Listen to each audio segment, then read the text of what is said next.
नमस्कार दोस्तों, बहुत बहुत स्वागत है मोतिहारी स्टडी पॉइंट में।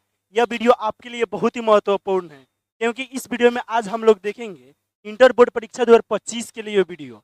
और यह जो वीडियो रहेगा यह क्वेश्चन बैंक से लिया गया है। किसका वीडियो रहेगा? तो क्वेश्चन बैंक को वीडियो वीडियो रहेगा जो कि हिंदी का वीडियो देखेंगे। और हिंदी का वीडियो जो है वह 2009 से लेकर 2024 तक जितना भी प्रश्न पूछा गया है उसी में से बहुत ऐसा ऑब्जेक्टिव प्रश्न बार बार पूछा गया है, उसी सब ऑब्जेक्टिव प्रश्न को इस वीडियो के माध्यम से देखेंगे। यानी कि इस वीडियो को आप देख लेते हैं तो इसी वीडियो में से बहुत ऐसा ऑब्जेक्टिव प्रश्न सीधे आपको परीक्षा 2025 परीक्षा में देखने को मिलेगा। अगर 2025 में परीक्षा आप देने वाले होंगे तो इस वीडियो को आप जरूर देख लीजिएगा क्योंकि सभी प्रश्न जितना लिया गया वो क्वेश्चन बैंक से है। और एक एक प्रश्न को आप अच्छे से याद रखिएगा और मैं ऐसा तरीके से बताऊंगा कि आपको बहुत ऐसा प्रश्न सीधे आपको क्लास में याद होगा। इसलिए इस वीडियो को लास्ट तक देखिए, सभी प्रश्न को याद कर लीजिएगा। चलिए हम लोग सीधे प्रश्न को देखते हैं। और देखिए यहाँ पे व्हाट्सअप नंबर शो कर रहा है, इस व्हाट्सअप नंबर पर आप मैसेज कीजिए, हम आपको व्हाट्सअप ग्रुप में जोड़ देंगे। और जो भी इंपॉर्टेंट जो पीडीएफ रहेगा वो बिल्कुल फ्री में आपको व्हाट्सअप ग्रुप में दिया जाएगा। या आपको कई रात हम मेहनत करके आपके लिए पूरा बुक को लिख दिए, सब्जेक्टिव ऑब्जेक्टिव समरी उस सब बुक को लिख दिए। लेकिन 200-300 उसका कोर्स लगेगा, मतलब खरीद सकते हैं 200-300 में पीडीएफ। लेकिन उतना नहीं हटा के कुछ दिन के लिए हम रखे आपको सिर्फ 49 रुपया। तो 49 रुपये में आप उसको खरीद सकते हैं। उससे आपको उससे एक भी बाहर प्रश्न परीक्षा में नहीं पूछेगा, तो उसको आप जरूर ले लीजिए। और चलिए यहाँ पे हम लोग सीधे प्रश्न की बात करते हैं। और देखिए एक नंबर जो प्रश्न है, यह प्रश्न करा है बालकृष्ण भट्ट किस युग के निबंधकार है। सबसे हम पहले बात समझेंगे बालकृष्ण भट्ट जी जो है वह क्या है। तो आप याद रखिएगा बालकृष्ण भट्ट जी जो है वह बातचीत पाठ के लेखक है। बालकृष्ण भट्ट जी क्या है? तो बातचीत पाठ के लेखक है। और यहीं पे पूछेगा कि बालकृष्ण भट्ट जी का जन्म कब हुआ था।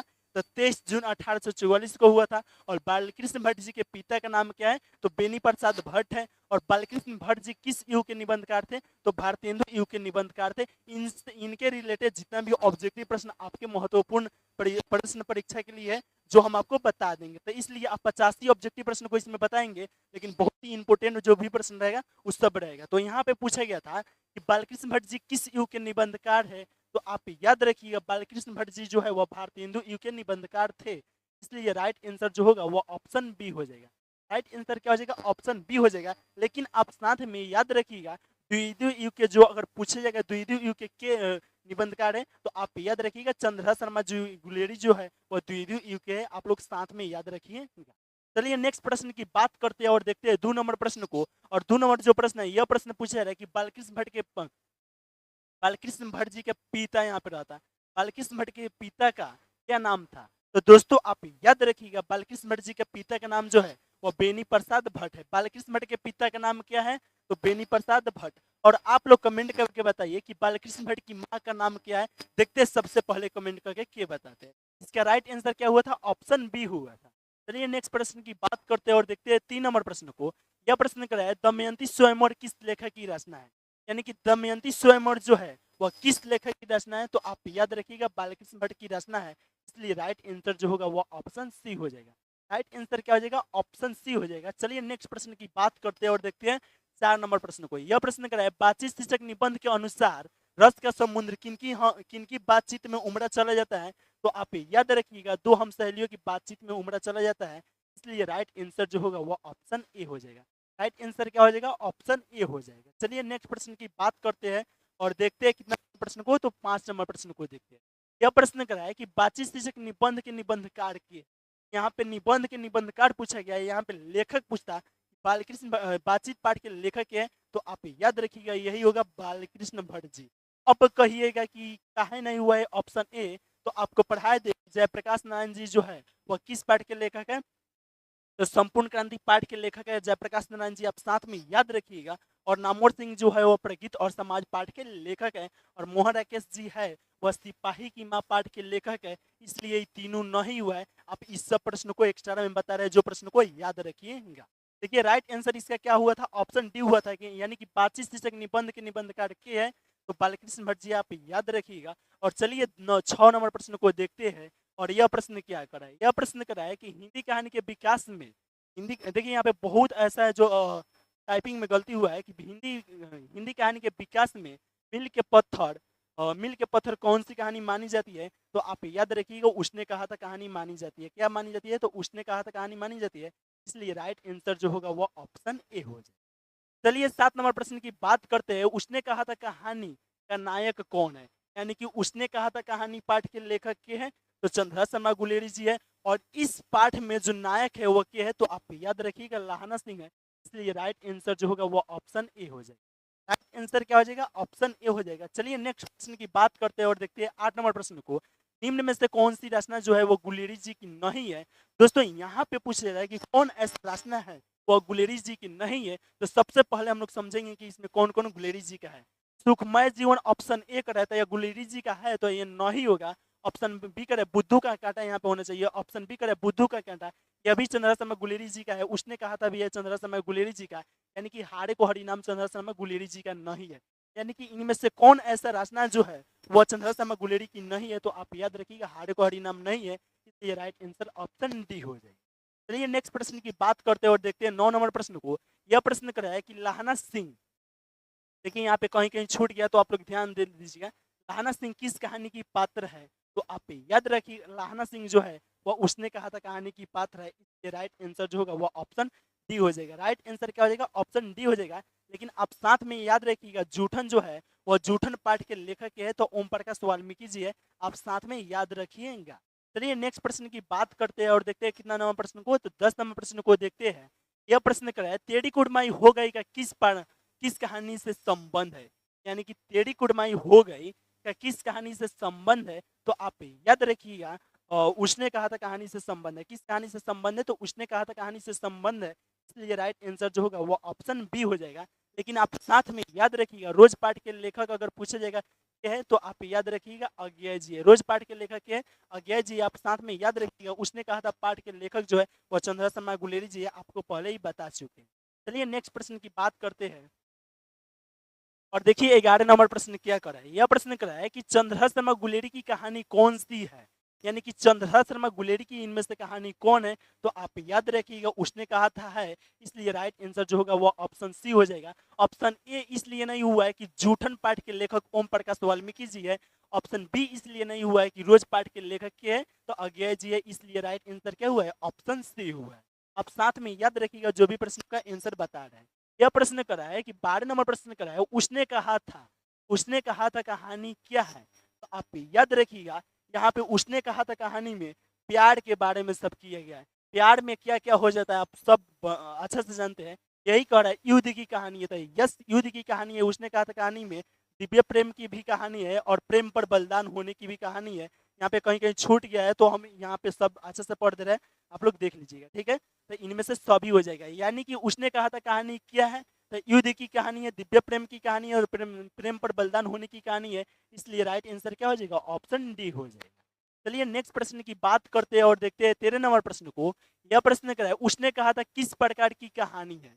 तो दोस्तों आप याद रखिएगा कर्म प्रधान की कहानी है। उसने कहा था किस प्रकार की कहानी है? तो कर्म प्रधान की है। इसलिए राइट आंसर क्या हो जाएगा? ऑप्शन बी हो जाएगा। 14 नंबर प्रश्न कर रहा है कि उसने कहा था कहानी के कहानीकार कौन है? तो उसने कहा था कहानी के कहानीकार जो है वो चंद्रा शर्मा गुलेरी जी है। या यहीं पे पूछता कि उसने कहा था कहानी के लेखक की है तो आप याद रखिएगा चंद्रा शर्मा गुलेरी जी है। यहाँ पे लेखक अगर पूछ देता तो राइट आंसर यही मारते। राइट आंसर क्या हो जाएगा? ऑप्शन सी हो जाएगा। चलिए यहाँ पे 15 नंबर प्रश्न की बात करते हैं। यह प्रश्न कर रहा है उसने कहा था कहानी कब प्रकाशित हुई थी? यानी कि उसने कहा था कहानी कब प्रकाशित हुआ था? तो आप याद रखिएगा 1915 में प्रकाशित हुआ था। कब प्रकाशित हुआ था? तो 1915 में प्रकाशित हुआ था। इसलिए राइट आंसर क्या हो जाएगा? ऑप्शन सी हो। चलिए नेक्स्ट प्रश्न की बात करते हैं और देखते हैं कितना नंबर प्रश्न को। तो 16 नंबर प्रश्न को। यह प्रश्न कराए जयप्रकाश नारायण जी। जयप्रकाश नारायण जी किस पाठ के लेखक है? आप लोग कमेंट करके बताइए। और यह पूछा जा रहा है कि जयप्रकाश नारायण जी के बचपन का जो नाम था वह क्या था? तो आप याद रखिएगा बाउल था। जयप्रकाश नारायण जी के बचपन का नाम क्या था? तो बाउल था। इसलिए राइट आंसर जो होगा वो ऑप्शन डी हो जाएगा। तो राइट आंसर क्या हो जाएगा? ऑप्शन सी हो जाएगा। चलिए नेक्स्ट प्रश्न की बात करते हैं और देखते हैं कितना नंबर प्रश्न को। तो 17 नंबर प्रश्न। यह प्रश्न पूछा जा रहा है कि जयप्रकाश नारायण ने किस साल छात्र आंदोलन के नेतृत्व किए थे? तो जयप्रकाश नारायण ने जो थे वो पटना में 5 जून 1974 को छात्र आंदोलन का नेतृत्व किए थे। और कहाँ किए थे? तो पटना में किए थे। कब किए थे? तो 5 जून 1974 को किए थे। तो देखिए तो इसमें कहीं दिया है 1974 दिया है, तो यहाँ सी ऑप्शन सी में दिया है, इसलिए राइट आंसर क्या हो जाएगा, ऑप्शन सी हो जाएगा। चलिए नेक्स्ट प्रश्न की बात करते हैं और देखते हैं 18 नंबर प्रश्न को। Reconstruction of India, reconstruction of India polity किसकी रचना है? तो याद रखिएगा जयप्रकाश नारायण जी की रचना है। रिकंस्ट्रक्शन ऑफ इंडिया पॉलिटिक्स किसकी रचना है? तो जयप्रकाश नारायण जी की रचना है, इसलिए राइट आंसर जो होगा वो ऑप्शन डी हो जाएगा। चलिए नेक्स्ट प्रश्न की बात करते हैं, 20 नंबर प्रश्न को देखते हैं। यह प्रश्न कर रहा है, दिनकर जी को निम्न में से कौन सा पुरस्कार दिया गया था? यानी कि रामधारी सिंह दिनकर जी का मतलब यह हुआ कि रामधारी सिंह दिनकर जी जो कि संपूर्ण क्रांति पाठ के लेखक है, रामधारी सिंह दिनकर जी, उन्हीं के बारे में बात किया जा रहा है और यही पूछा जा रहा है कि रामधारी सिंह दिनकर जी जो है वह रामधारी सिंह दिनकर जी को निम्न में से कौन सा पुरस्कार मिला था? तो आप याद रखिएगा पद्म भूषण का पुरस्कार मिला था, इसलिए राइट आंसर जो होगा वो ऑप्शन बी हो जाएगा। राइट आंसर क्या हो जाएगा, ऑप्शन बी हो जाएगा। चलिए 21 नंबर प्रश्न की बात करते हैं। अर्धनारीश्वर, अर्धनारीश्वर पाठ के लेखक के हैं, अभी बताया रामधारी सिंह दिनकर जी है और यही पूछा जा रहा है कि अर्धनारीश्वर पाठ के लेखक के हैं, याद रखिएगा रामधारी सिंह दिनकर जी है। ऑप्शन क्या हो जाएगा, ऑप्शन बी हो जाएगा, रामधारी सिंह दिनकर जी है, तो राइट आंसर क्या हो जाएगा, ऑप्शन बी हो जाएगा। लेकिन नामवर सिंह क्यों नहीं हुआ है? क्योंकि प्रगीत और समाज पाठ के लेखक आपको बढ़िया से पढ़ाए, अगर नहीं पढ़े होंगे उस सब चैप्टर को तो आप जाइए प्ले लिस्ट में देख के, सभी वीडियो हम डाल दिए, आप बढ़िया से पढ़ लीजिए, ठीक है। यानी कि अर्धनारीश्वर पाठ के लेखक के तो रामधारी सिंह दिनकर जी है, आप याद रखिएगा। चलिए नेक्स्ट प्रश्न की बात करते हैं। 22 नंबर प्रश्न कर रहा है, रामधारी सिंह दिनकर की रचना कौन सी है? यानी कि रामधारी सिंह दिनकर की इसमें रचना कौन सी है? तो आप याद रखिए, उसने कहा था जो है वो उसने कहा था चंद्र शर्मा गुलेरी की है, तो ये नहीं होगा। जूठन ओम प्रकाश वाल्मीकि की है, ये भी नहीं होगा। तिरिच उदय प्रकाश जी का है, यह भी नहीं होगा। अर्धनारीश्वर यानी जो है अर्धनारीश्वर जो है वो रामधारी सिंह दिनकर जी की रचना जो है वो अर्धनारीश्वर है, इसलिए राइट आंसर क्या हो जाएगा, ऑप्शन डी हो जाएगा। राइट आंसर क्या हो जाएगा, ऑप्शन डी हो जाएगा, बढ़िया से आप याद रखिए। चलिए 23 नंबर प्रश्न की बात करते हैं। ज्ञानपीठ पुरस्कार से सम्मानित रचना जो है, यानी कि ज्ञानपीठ पुरस्कार से सम्मानित रचना इसमें से कौन है? तो आप याद रखिएगा उर्वशी है। राइट आंसर क्या हो जाएगा, ऑप्शन बी हो जाएगा। राइट आंसर क्या हो जाएगा, तो ऑप्शन बी हो जाएगा। 24 नंबर प्रश्न करा है, रामधारी सिंह दिनकर किस विश्वविद्यालय में उप कुलपति रह चुके हैं? तो आप याद रखिएगा भागलपुर विश्वविद्यालय में उप कुलपति रह चुके हैं, इसलिए राइट आंसर क्या हो जाएगा, ऑप्शन ए हो जाएगा। चलिए नेक्स्ट प्रश्न की बात करते हैं और देखते हैं 25 नंबर प्रश्न को। मालती के पति का नाम क्या था? तो दोस्तों आप याद रखिएगा कि मालती के पति का जो नाम है वो महेश्वर है। मालती के पति का नाम क्या है? तो महेश्वर है। तो महेश्वर कहाँ दिया है? ऑप्शन बी में दिया है, इसलिए राइट आंसर क्या हो जाएगा, ऑप्शन बी हो जाएगा। और यहीं से पूछा है कि महेश्वर की पत्नी के नाम क्या है? तो आप याद रखिएगा मालती। महेश्वर की पत्नी का नाम अगर पूछेगा तो बता दीजिएगा मालती, और मालती के पति का नाम क्या है? तो महेश्वर है। या पूछेगा महेश्वर क्या करता था, क्या था? तो डॉक्टर था। या पूछेगा मालती के पति क्या था? तो आप बताइएगा डॉक्टर है। या पूछेगा रोज जो पाठ है उसमें से मालती है कि नहीं है? तो आप कहिएगा हाँ उसी पाठ से मालती के बारे में बातचीत। चलिए 26 नंबर प्रश्न को देखते हैं। अज्ञे जी जो है वो अज्ञे जी के पिता का नाम क्या था? यानी कि अज्ञे जी जो है उनके पिताजी जो है वो अज्ञे जी के पिताजी का नाम क्या था? तो डॉक्टर हीरानंद शास्त्री था, इसलिए राइट आंसर जो होगा वो ऑप्शन बी हो जाएगा। अज्ञे जी जो है अज्ञे जी वो किस पाठ के लिखे हैं? तो आप याद रखिएगा अज्ञे जी, देखिए यहाँ पे अज्ञे जी के पिता का नाम क्या पूछा था? तो डॉक्टर हीरानंद शास्त्री हो जाएगा, इसलिए राइट आंसर क्या हो जाएगा, ऑप्शन बी हो जाएगा। चलिए नेक्स्ट प्रश्न की बात करते हैं और देखते हैं यहाँ पे 27 नंबर प्रश्न। यह प्रश्न है मालती महेश्वर की संतान का नाम क्या था? तो मालती महेश्वर की संतान का जो नाम है वह टीटी है। क्या नाम है? तो टीटी है। तो देखिए तो टीटी इसमें कहाँ दिया है? ऑप्शन बी में दिया है, तो राइट आंसर क्या हो जाएगा, ऑप्शन बी हो जाएगा। चलिए नेक्स्ट प्रश्न की बात करते हैं और देखते हैं कितना नंबर प्रश्न को। तो 28 नंबर प्रश्न को देखते हैं। यह प्रश्न कर रहा है मालती किस कहानी की पात्रा है? तो आपको अभी बताया कि मालती रोज कहानी की पात्रा है। कहाँ दिया है रोज कहानी, आप बताइए। ऑप्शन बी में दिया है, इसलिए राइट आंसर क्या होगा, ऑप्शन बी हो जाएगा। सिपाही की माँ पाठ के लेखक के हैं, तो आप याद रखिएगा मोहन राकेश है। की है? तो मोहन राकेश सिपाही की माँ पाठ के लेखक के हैं, तो मोहन राकेश जी है। साथ में याद रखिएगा यह प्रश्न पूछा गया था कि मालती किस कहानी की पात्रा है? तो आपको बताया रोज कहानी की पात्रा है। चलिए नेक्स्ट प्रश्न की बात करते हैं, देखते हैं 29 नंबर प्रश्न को। यह प्रश्न कराए रोज शीर्षक कहानी में मालती मिट्टी का बर्तन गर्म पानी से क्यों धो रही थी? तो देखते हैं हम लोग के घर में भी दही जमता है, तो जो मिट्टी के बर्तन में जमता है तो सबसे पहले गर्म पानी से उसको धोआ जाता है, उसको सुखाया जाता है, उसके बाद उसमें दही जमाया जाता है। तो मालती गर्म पानी से क्यों धो रही थी? तो दही जमाने के लिए धो रही थी, इसलिए राइट राइट आंसर क्या हो जाएगा? ऑप्शन क्या हो जाएगा? ऑप्शन डी हो जाएगा। राइट आंसर क्या हो जाएगा? ऑप्शन डी हो जाएगा। चलिए नेक्स्ट प्रश्न की बात। तो अभी तक आप व्हाट्सएप ग्रुप में नहीं जुड़े हैं तो यहाँ पे व्हाट्सएप नंबर शो करा है, इस पर जरूर मैसेज करके जुड़ जाइए और यहाँ पे जुड़िएगा व्हाट्सएप ग्रुप में, तो आपको यह फायदा होगा कि आपको पीडीएफ भेज दिया जाएगा। तो आप जरूर इस व्हाट्सएप नंबर पर मैसेज कीजिएगा, हम आपको व्हाट्सएप ग्रुप में जोड़ देंगे। 30 नंबर प्रश्न निकला है कि निम्न में से किस कहानी में गैंग्रीन का उल्लेख है? तो आपको अभी न पता है कि रोज कहानी में गैंग्रीन का उल्लेख है, किस कहानी में? तो रोज कहानी में, इसलिए राइट आंसर क्या हो जाएगा? ऑप्शन डी हो जाएगा। चलिए नेक्स्ट प्रश्न की बात करते हैं और देखते हैं कितना नंबर प्रश्न को। तो 31 नंबर प्रश्न। यह प्रश्न करा है कि भगत सिंह का जन्म कब हुआ था? तो साथियों आप याद रखिएगा, भगत सिंह का जन्म 28 सितंबर 1907 को हुआ था। भगत सिंह का जन्म कब हुआ था? तो 28 सितंबर 1907 को हुआ था, इसलिए राइट आंसर जो होगा वो ऑप्शन ए हो जाएगा। यहीं पे पूछा जाएगा कि भगत सिंह को फांसी कब दिया गया था? आप लोग कमेंट करके बताइए। राइट आंसर 31 का क्या होगा? यहाँ पे मृत्यु पूछा जा रहा है, तो राइट आंसर क्या हो जाएगा? आप लोग कमेंट करके बताइए। देखते हैं सबसे पहले की कमेंट करके हम बताते हैं। 32वां प्रश्न करा है कि भगत सिंह के पिता का क्या नाम था? यानी कि भगत सिंह जो है उनके पिताजी का नाम क्या था? तो आप याद रखिएगा सरदार किशन सिंह था, इसलिए राइट आंसर क्या हो जाएगा? ऑप्शन बी हो जाएगा। भगत सिंह के पिता का नाम क्या था? तो सरदार किशन सिंह था, आप लोग याद रखिएगा। चलिए नेक्स्ट प्रश्न की बात करते हैं और देखते हैं 33वां प्रश्न को। यह प्रश्न करा है कि एक लेख और एक पत्र में भगत सिंह ने किसको पत्र लिखे थे? यानी कि एक लेख और एक पत्र में भगत सिंह जो थे वह किसको पत्र लिखे थे? तो सुखदेव को लिखे थे, इसलिए राइट आंसर जो होगा वो ऑप्शन ए हो जाएगा। राइट आंसर क्या हो जाएगा? ऑप्शन ए हो जाएगा। चलिए 34वां प्रश्न की बात करते हैं। एक लेख और एक पत्र शीर्षक पाठ क्या है? तो दोस्तों आप याद रखिएगा, एक लेख और एक पत्र पाठ के लेखक जो है वह भगत सिंह है, इस बात को याद रखिएगा। और एक लेख और एक पत्र शीर्षक पाठ जो है वो ऐतिहासिक पत्र है। तो ऐतिहासिक पत्र कहाँ दिया है? ऑप्शन ए में दिया है, इसलिए राइट आंसर क्या हो जाएगा? ऑप्शन ए हो जाएगा। चलिए नेक्स्ट प्रश्न की बात करते हैं और देखते हैं कितना नंबर प्रश्न को। तो 35वां प्रश्न को देखते हैं। यह प्रश्न करा है कि भगत सिंह की रचना निम्न में से कौन सी है? यानी कि भगत सिंह की रचना इसमें से कौन है? संपूर्ण क्रांति ऑप्शन ए कर रहा है, तो यह नहीं होगा कि क्योंकि और नारीश्वर पाठ के लेखक है संपूर्ण क्रांति, ठीक है। और यहाँ पे कह रहा है कि एक लेख और एक पत्र, तो यही होगा।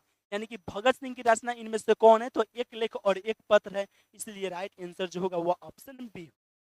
चलिए देखते हैं 36वां प्रश्न को। यह प्रश्न क्या है? ओ सदा नीरा के लेखक है, यानी कि ओ सदा नीरा के लेखक के है, तो आप याद रखिएगा जगदीश चंद्र माथुर जी है। ये राइट आंसर जो होगा वो ऑप्शन ए हो जाए। ओ सदा नीरा पाठ के लेखक के है तो जगदीश चंद्र माथुर जी है। चलिए देखते हैं 37वां प्रश्न। यह प्रश्न करा है कि ओ सदा नीरा पाठ के अनुसार गांधी जी ने आश्रम विद्यालय कहाँ पर स्थापित किया था? यानी कि किए थे। यानी कि वो सदनीय पाठ के अनुसार गांधी जी ने आश्रम विद्यालय कहाँ पर स्थापित किए थे? तो आप याद रखिएगा बढ़ाड़वा मधुबन और भितियारवा में किए थे। कहाँ किए थे? तो बढ़ाड़वा मधुबन और भितियारवा में किए थे, इसलिए राइट आंसर क्या हो जाएगा? ऑप्शन डी हो जाएगा। चलिए नेक्स्ट प्रश्न की बात करते हैं। 38 नंबर प्रश्न करा है तीन कठिया प्रथा का संबंध है किससे है? तो तीन कठिया प्रथा का संबंध ईंख से है तो नहीं है, तंबाकू से है तो नहीं है, मसाला से है का तो नहीं है, तो कौन सी से होगा? नील से हो जाएगा। यानी कि तीन कठिया प्रथा का संबंध किससे है? तो नील से है, इसलिए राइट आंसर जो होगा वह ऑप्शन डी हो जाएगा। आपको वीडियो कैसे लग रहा है आप लोग कमेंट करके जरूर बताइए।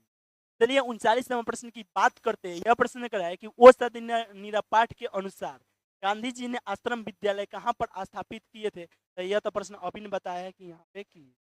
चलिए नेक्स्ट प्रश्न की बात करते हैं, देखते हैं 40वां प्रश्न को।